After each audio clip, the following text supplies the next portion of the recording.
Today we're going to be talking about a chemical that neither one of us could pronounce correctly, and it's called methyl methacrylate.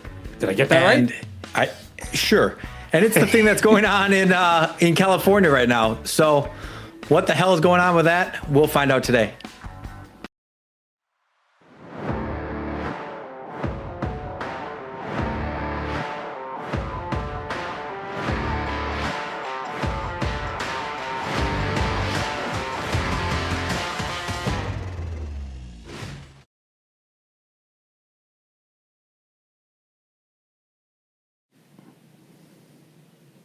Hey, it's Mike. Look at him. Hey, you know the worst part about arriving on a hazmat scene? Besides the fact that I don't get to eat for about 4 hours? Well, yeah, that, but also the uncertainty. You know, we have no idea what's in the air. Oh, yeah. All that assuming it's just the chemical, right? That doesn't really cut it anymore. You need answers and you need them fast. You know, and that's where the Explorer comes in. It's real-time chemical ID and quantification right in the field. No more, it's probably something bad. It's going to tell you exactly what's there and exactly how much. And you know, then you can set up your safety zones like an adult, not a rookie just guessing where to put the tape. Defensible, quantitative data in just seconds, making decision-making a hell of a lot easier. So it's no more waiting around for an answer, just solid, life-saving intelligence. So what are you doing? Go check out the Explorer and stop guessing. Go to 908devices.com. On a hazmat call, the question is never if radiation matters, it's where are we going to find it? Yes, and with radiation, half the time it's going to find you first. That's why on unknowns, and a RAD, a radiological detector, is one of the first things that we're checking. Because you're not seeing it, you're not smelling it, and if you miss it, it's already too late. So it's no wonder why teams are running the Teledyne FLIR Defense Identifinders. Yeah, and this isn't a one-size-fits-all tool either. We've got handheld RIDs, wearable personals, even backpack systems. Yeah, so whether you're the first guy walking in on the scene or taking over a larger incident and need a bigger picture, there is always something that fits the job. And these aren't theory tools. These are there getting used every day by teams that actually rely on radiation data to make decisions. Go learn more. Search FLIR Identifinder. That's FLIR Identifinder. Battery fires are starting to change how we think about suppression. Yeah, because for years it was just water, cool it, chase it, hope it stays out. Yeah, these lithium-ion battery jobs, it's not just about putting it out. It's about cooling it. It's about keeping it from propagating. It's about stopping that reignition cycle. And you know, that's where some of these newer agents really start to make sense. And that's why we've been looking at the TRF from Fire Suppression Solutions. When it isn't just about does it work, but about where it fits in. This isn't replacing everything you do. It's just another tool when the problem doesn't match your traditional playbook. Exactly. You've got something that can be applied early, can limit the spread, and give you another option besides just flooding the thing and waiting.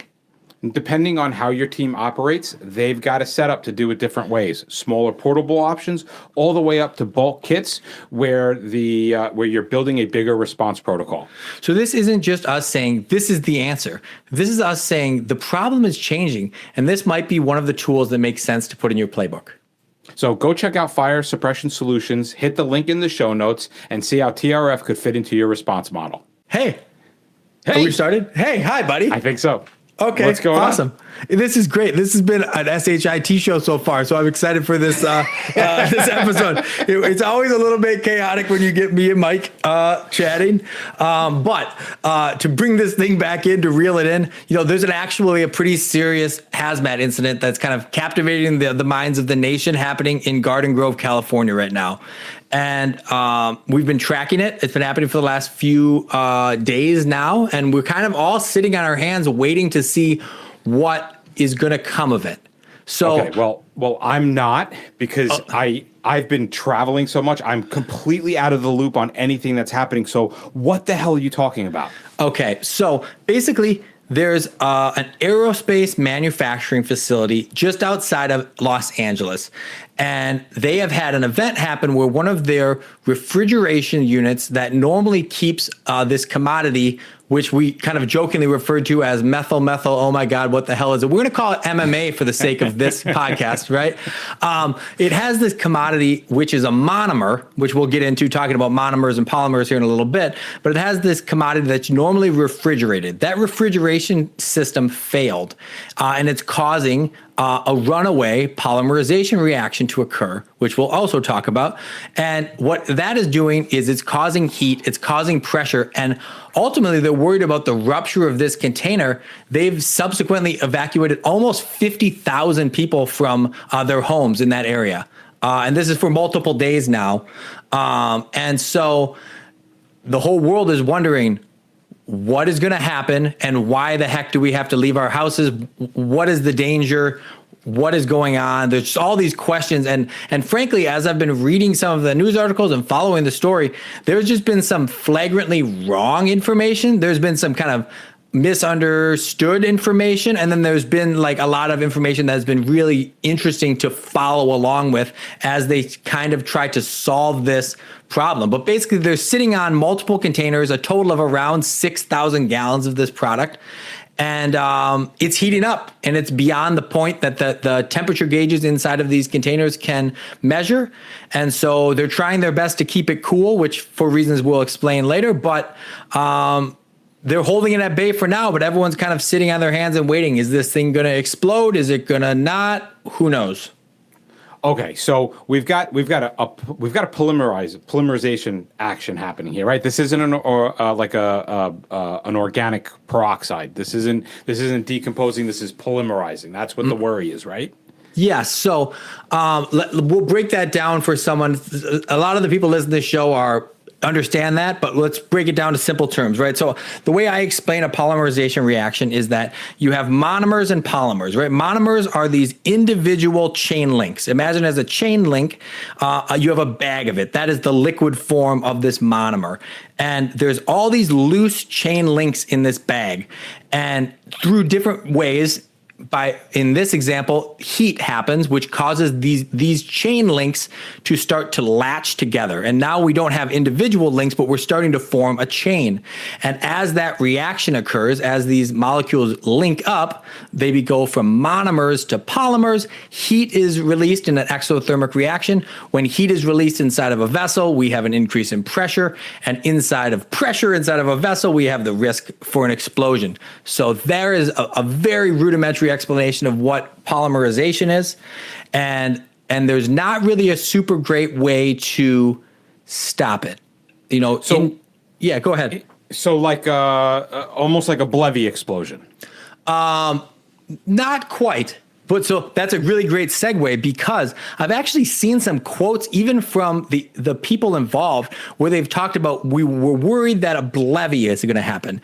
And maybe I'm misunderstanding. I don't think I am, but a Blevy is a whole different thing. If we take a side quest into Blevy land, Blevy stands for boiling liquid expanding vapor explosion. So what you have in that is a gas that wants to be a gas.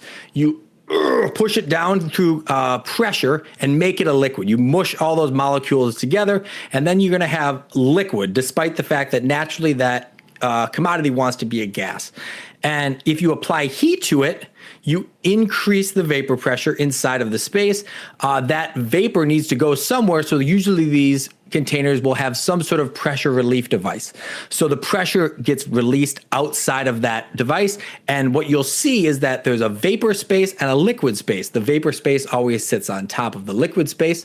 And as the vapor is purged off through this pressure relief device, that liquid line goes lower and lower and lower inside that container to a point where the flame impingement or heat impingement on that container no longer is insulated by the liquid inside the container. And now that heat impingement damages the vapor space and causes a rupture of the container and an explosion. It's a different thing than polymerization, where we just have this chemical reaction of polymerization occurring inside the container. Heat is made from that, and that the heat is actually inside the container, causing an increase in pressure and eventually a rupture if the pressure is not dissipated. So our harm in something like this comes from an overpressurization due to the chemical reaction.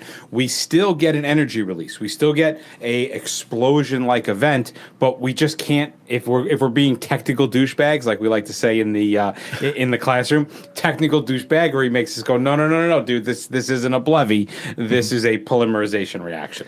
Yeah, and I think that it's important to note that, like, when we think about explosions, there's a few different ways to make explosions, but foundationally, you have something that is releasing pressure and something that is trying to hold that pressure at bay. When that vessel that wants to hold that pressure at bay fails, you release that energy, and there is your explosion. So it is functionally a giant bomb. And in this context, with this MMA, you not only have a bomb, but you have a bomb that is containing a highly flammable liquid, and a liquid that is known to be toxic as well. So it's not as simple as just, boom, this is TNT, stuff gets exploded. It's like, oh, now we explode. Now we have this giant fireball that catches things on fire. Oh, also it's toxic too. So it's a whole different bag of worms kind of than a typical explosion, which would already be horrible enough. Okay, so worst case scenario, right? This thing BLEVEs. Looking at the chemical and physical properties, what kinds of things would you predict would happen? Because I'm looking at the chemical physical properties, and like they talk about like evacuation and all that stuff. Let's just kind of take a run through these chemical physical properties so we can set the foundation for how we would respond and why. So some of the important things that I would look at right away, flash point, vapor pressure. So our flash point is 50 degrees in an open cup. Our vapor pressure is around 29 millimeters of mercury, which I got to be honest with you, like that doesn't really impress me. You're talking something that's a little bit more than water, but not much more. Ionization potential of 9.7. Go ahead. You were going to say something. I was going to say, when I looked through the physical and chemical properties, I was also underwhelmed by its vapor pressure, right? Typically something that's that flammable, when you get into the flammable range, you'll see that it's flammable in relatively low concentration, but the vapor production is pretty underwhelming. Right. But now with that said, right, this is not going to be at room temperature, right? We're already saying that it's polymerizing. We already know that in a polymerization reaction, it's heated up. So you have to assume that you're probably well above those temperatures, maybe possibly even into the hundreds of degrees when this thing goes off. So we do have a chance of a higher vapor pressure at that initial release, which is going to get more vapors into the air, which it really only becomes important when we start talking about how this thing is going to hurt us and what the toxicology is, right? Yeah. And so give me, I'm going to dive into your resource here. If we're going to talk about the correlation between temperature and vapor pressure, then tell me what our boiling point is.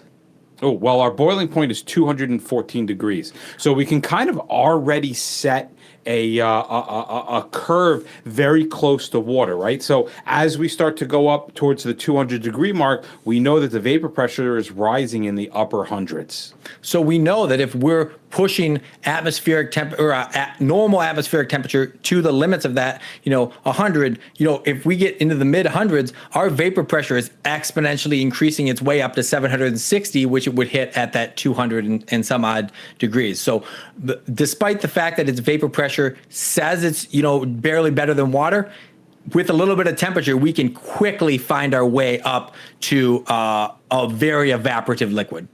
Yeah.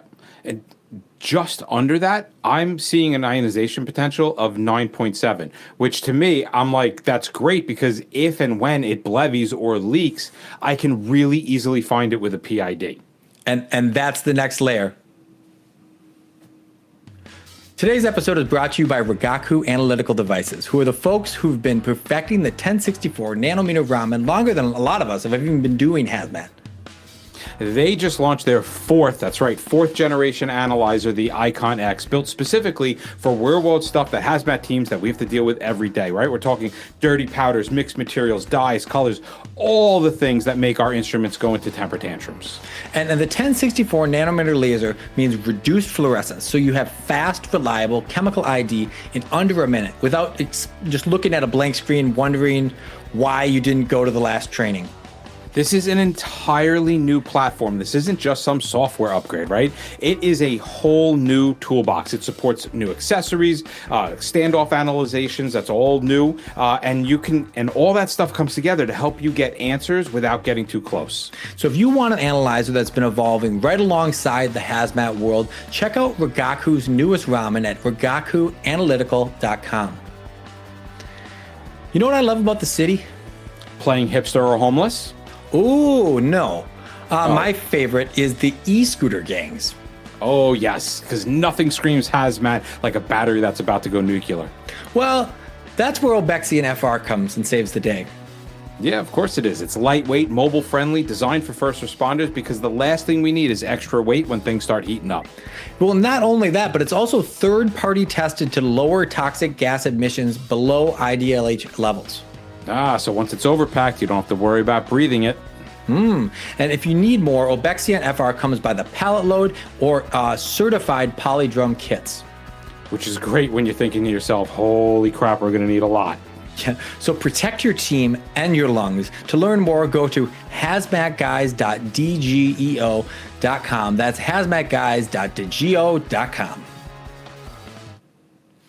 We're back in it. So we're talking about how we're going to use the physical and chemical properties to kind of craft this response and also make an expectation as to what we believe will happen. We've kind of established the idea that it's flammable, relatively flammable, and we have to be discerning in the way that we look at these physical and chemical properties, because it's not enough to just say, oh, it has a low vapor pressure, it's not going to evaporate. We have to put it in the context of the idea that we have a container that's heating up. The vapor pressures are going to be higher than normal standard temperature and pressure things. So quite often in class, we talk about learning about the product, you learn about the container, you understand the environment, and then you put those all together to do behavioral predictions. Mm-hmm. So just looking at these chemical physical properties, and we definitely didn't go into all the chemical physical properties that we look at, but they're here in front of us. So feel free to use anything to justify why you would why you would answer this the way you would.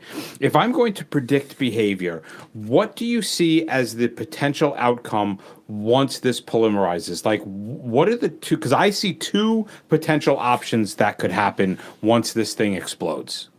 So we're saying we've conceded that the container is going to explode.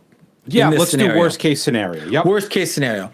So worst case scenario, we have a relatively large explosion that leads to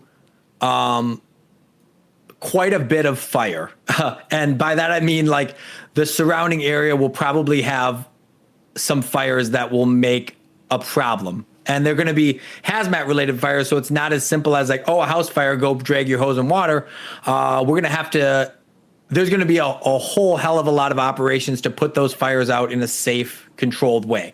So that's what do you got there. Do you have any thought process or conversation with the incident commander? Like once this goes off, right? We basically have a flammable liquid fires all over the place.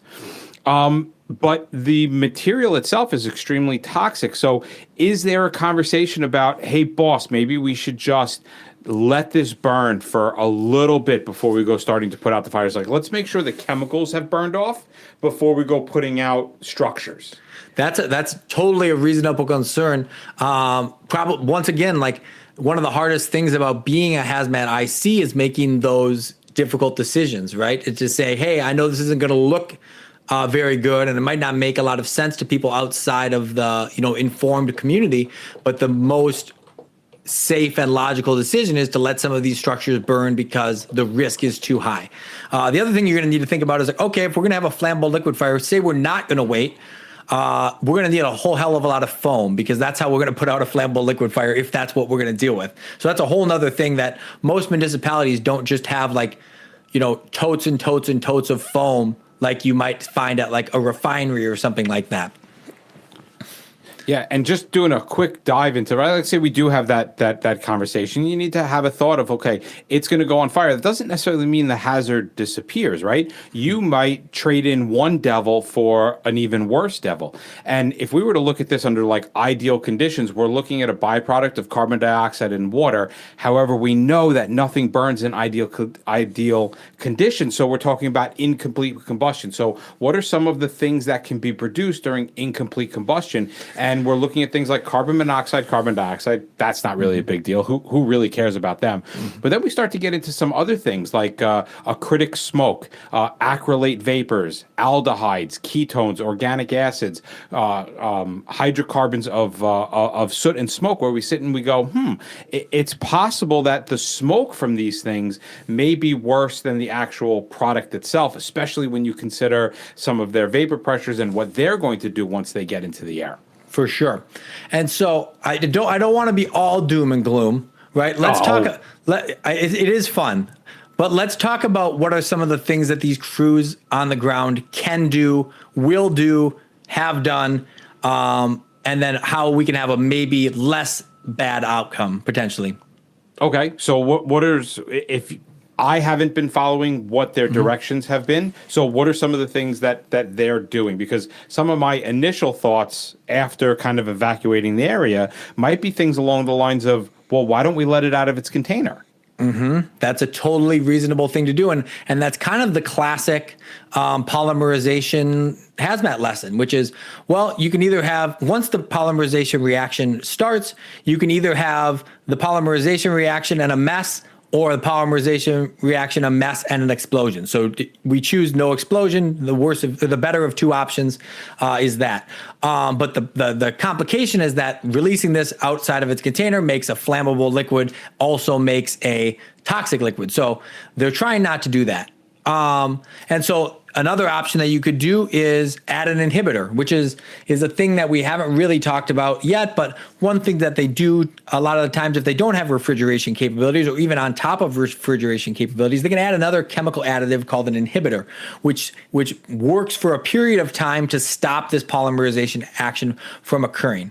And so you could mix that into the container and theoretically slow or stop the reaction. It's a little bit of a long shot, but at the very least, you could probably slow the reaction down to the point where you would buy some more time without an explosion. That's an option. The option that they seem to be going with out there is cooling the tank. You setting up some hose streams and putting a fog line on the containers to try to absorb some of that heat from the container and hold that reaction at bay long enough for the reaction to happen and for it to ultimately solidify, which is what the end stage of this polymerization is. So they eventually they'll go from this liquid monomer to a solid polymer. And ultimately what they were making at this facility was windshield visors or aircraft like glass for like high performance military aircraft. And so what you would end up with if this whole reaction happens, the tank doesn't rupture, would be basically a giant block of clear plastic. Making it to that point is a long time. It's potentially a very long time, days for sure, if not weeks, while this reaction occurs and you're holding that heat at bay. But that's the technique that they seem to be going with. Now, I would imagine the decision to make that technique would be based upon how quickly this chemical reaction takes place once it gets going. Because if you have something that is an extremely rapid polymerizer, then this technique would be completely out of the question. But if you have something that can polymerize slowly, connect with each other slowly, release heat at a gradual rate, then yeah, we could pull heat away from it and try to keep that reaction from slowing down, almost like a cure, right? We kind of go from a polymerization reaction almost to an epoxy cure. Yeah, and that's the best case scenario hope. And I've seen some more recent news that apparently this is like early reporting, not confirmed from the ground, but like through the news, that they have found a crack in the container, and that crack may be releasing some of the internal pressure. And so that crack releasing some of the internal pressure in conjunction with this surface cooling from the hose streams may buy us enough time to get this resolved without a pretty devastating explosion. I just wrote an article about this, and the last line of the article is basically this may take a very long time to resolve, or it will be done in an instant. And so those are kind of, this is either going to take a really long time, or it's going to be done in a moment, and we're going to have a big problem and a whole new problem to solve. But it seems like they're starting to put a lid on it, and they're in kind of a holding pattern just while the reactions occur. But it once again, I remember when we look back at East Palestine to reference a past major, U.S. incident in the hazmat space. I remember trying to explain what the heck you were looking at to the uninitiated. And this is very much that circumstance where to someone that doesn't understand what's going on, it's a very confusing and scary thing to see. What is going on? Why do I have to leave my home? How can we stop it? Is it going to happen? Is it not going to happen? And, the truth is, even from the inside, understanding what's going on, it comes down to the classic, hazmat, like, well, I guess it depends, or we'll find out, right? Yeah, so the swag, the sophisticated, scientific, wild ass guess. Yeah. And so you can have all the knowledge in the world, but the reality is that, understanding what's happening will hopefully lighten the load of the uncertainty in terms of why, but ultimately we're all going to sit on our hands and wait and see if the mitigation efforts are successful or not. And I'm hoping and praying that they will be, because it will be a very, very big mess if they're not successful. I'm kind of looking forward to seeing the mess.